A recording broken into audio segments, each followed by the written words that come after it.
How's everybody doing today?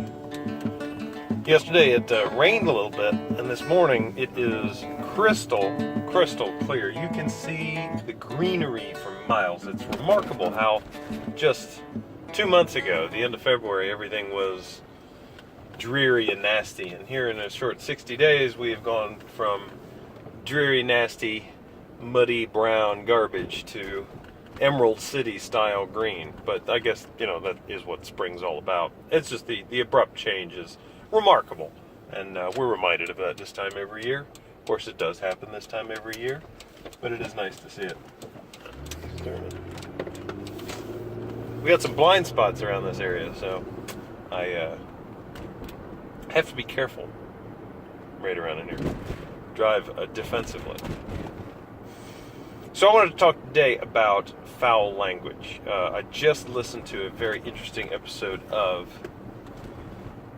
Stuff You Should Know about swearing or cursing. Basically just using foul language and vulgarity. And I don't know. I have mixed feelings about how that episode was. I'd suggest you listen to it. It was fantastic. A fantastic perspective on just the use of foul language. They also discussed the difference between a swear and a curse. I never quite understood the word swear. Swear meant to verify against something. Swear to God, swear to my mother. I swear I'm telling the truth. It didn't mean a vulgarity, But no, apparently it does mean some kind of vulgarity. So, to swear, as in, I swear to God I'm going to kill that boy. No, you don't actually mean you're going to kill that boy. It simply means that an ejaculation of extreme feeling?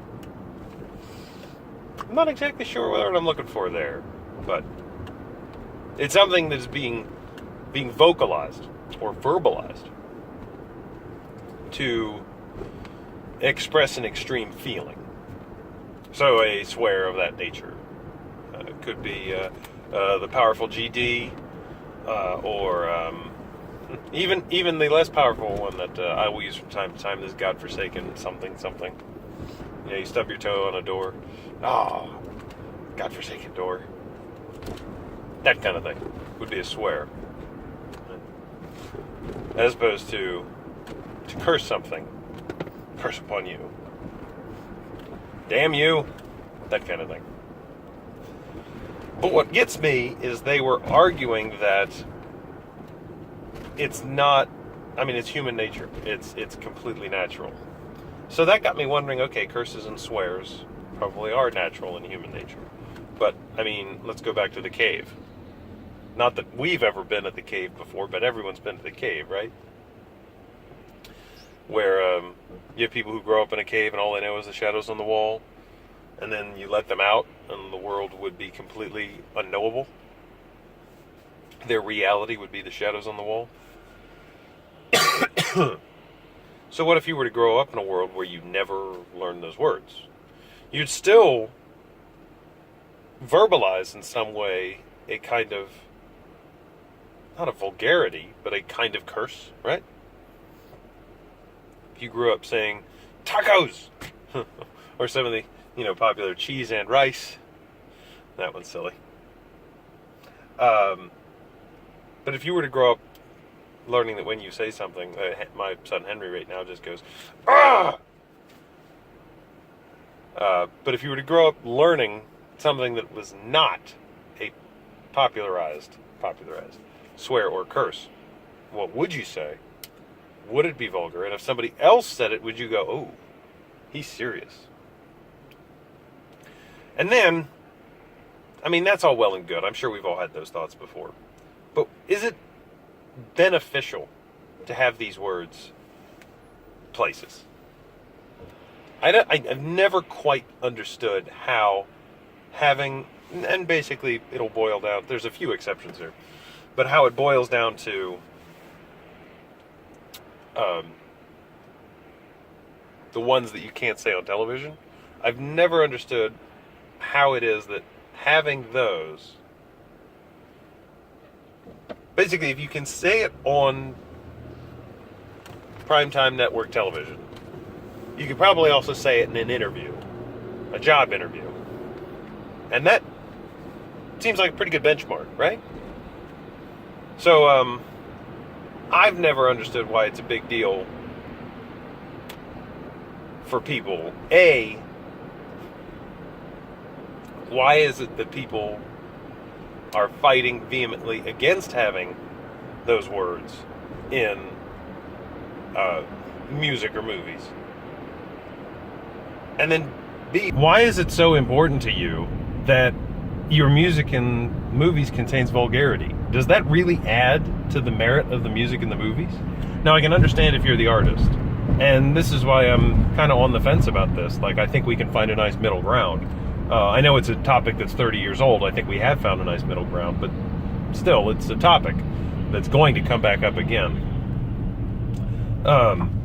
Is that, yeah, well, this is the artist. This is what he wants to create. Let him create it, okay? And then we'll just choose very specific medias where this can't be displayed because the children will be able to access it right away without any kind of parental supervision. So, done, right? But it seems like a silly thing to be fighting for.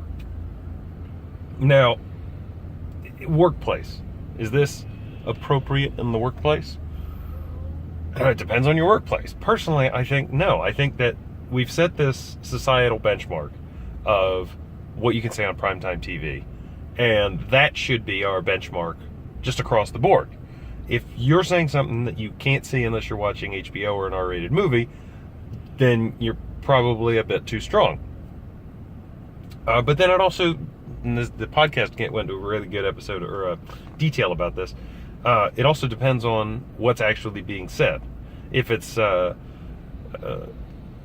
got to get this effing contract, we have to stop those GD bastards at our competitors' POS office, etc., etc. Well, that's one thing. I mean, that's a lot of vulgarity.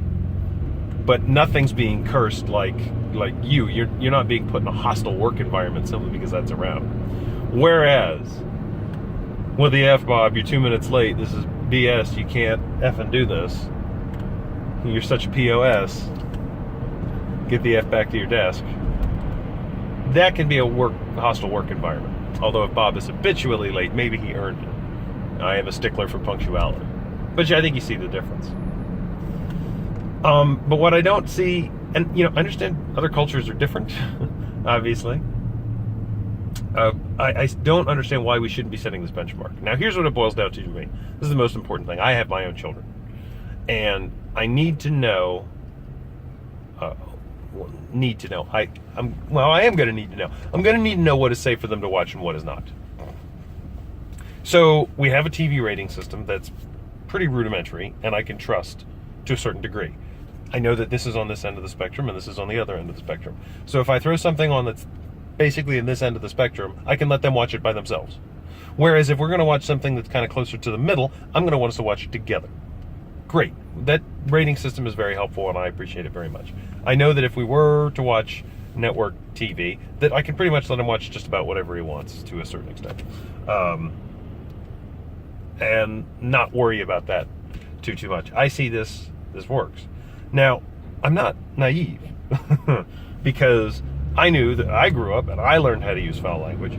I know he's going to grow up and he's going to learn how to use foul language, and his friends are probably all going to say these words. Here's what I hope. I hope that he makes an effort to learn other options and to be able to express himself better. But here's what I know. I know that he's going to be exposed to it all and know it all and probably say it all. So here's what I require. I require him to keep a civil tongue in certain situations. Those aren't the words. Those are the words you can use in the locker room. Those are not the words you use when you go to your grandma's house. Right? And there's, again, the spectrum. You're in the locker room, go ahead and use it. You're out on the schoolyard and there's hardly anybody around, you go ahead and use it. You're in the classroom, better not use it.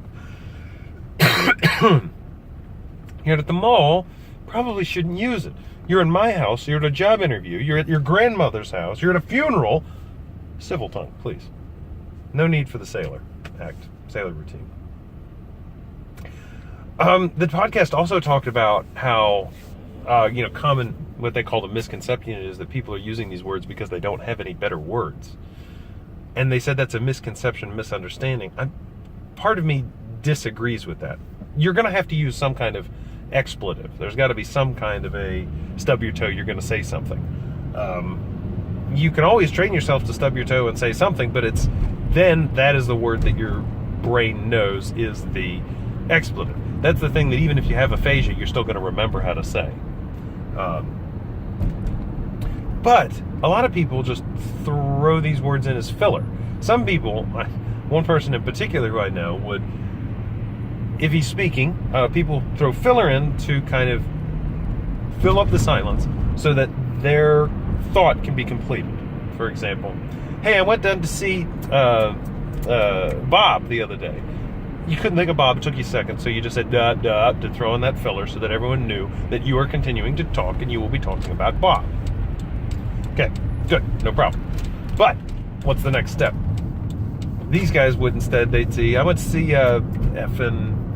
effing Bob. There was no anger, there was no need for an expletive in there. It was just filler. And I guess maybe you could argue that the expletive is, oh, bloody hell, I can't remember the name of this dude that I went to see. Yeah, but you could also just go, or, hold on, what's his name? Right. So I guess is that a personality thing then? Are you allowing your anger to bring these expletives out more often than they really should be here? I'm not sure. Just some ideas we're kicking about. And in any event, I hope you have an effing nice day.